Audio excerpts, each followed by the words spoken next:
रवि और उसके जीजू राजीव एक बार गांव में पुराने खंडहरनुमा हवेली में एक रात बिताने का प्लान बनाते हैं। इस हवेली के बारे में कई कहानियां मशहूर थीं, लेकिन दोनों ने इसे मजाक समझा। हवेली दूर दराज घने जंगल के बीच में थी।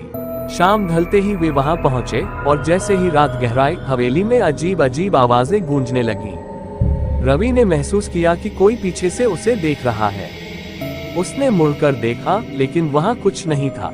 राजीव ने भी कुछ परछाइयों को घूमते हुए महसूस किया। दोनों ने एक दूसरे को दिलासा देने की कोशिश की और इसे अपना भ्रम समझकर अनदेखा करने का फैसला किया।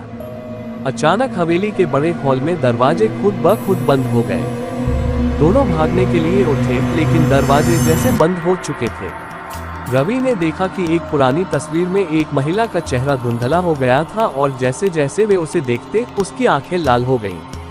अब डर सच में बढ़ चुका था। राजीव ने अपने फोन की लाइट ऑन की, लेकिन फोन की लाइट भी खुद ब खुद बंद हो गई।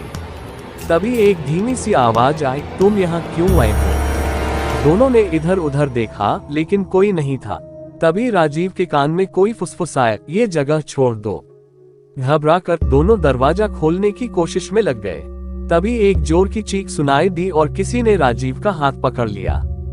दोनों बुरी तरह डर गए और किसी तरह खिड़की तोड़कर भाग निकले। बाहर आकर दोनों ने कसम खाई कि फिर कभी उस हवेली का नाम तक नहीं लेंगे।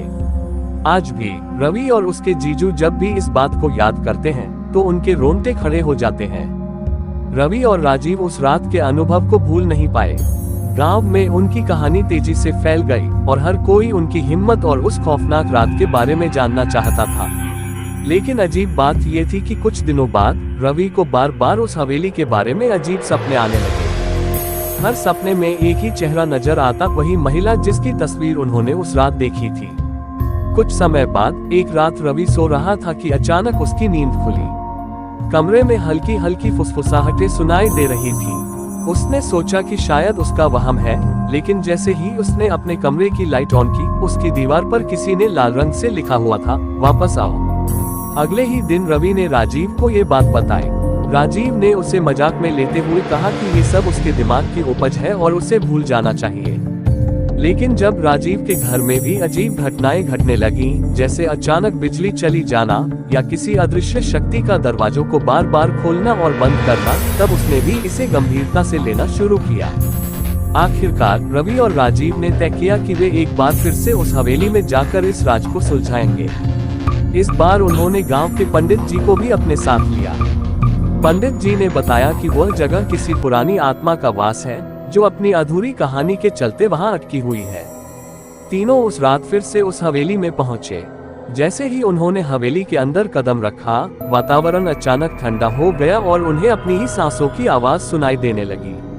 पंडित जी ने मंत्रोच्चार शुरू कर दिया और तभी महिला की वही परछाई सामने प्रकट हुई। उसने दोनों की तरफ देखा और गुस्से में चिल्लाई, क्यों आए हो फिर से?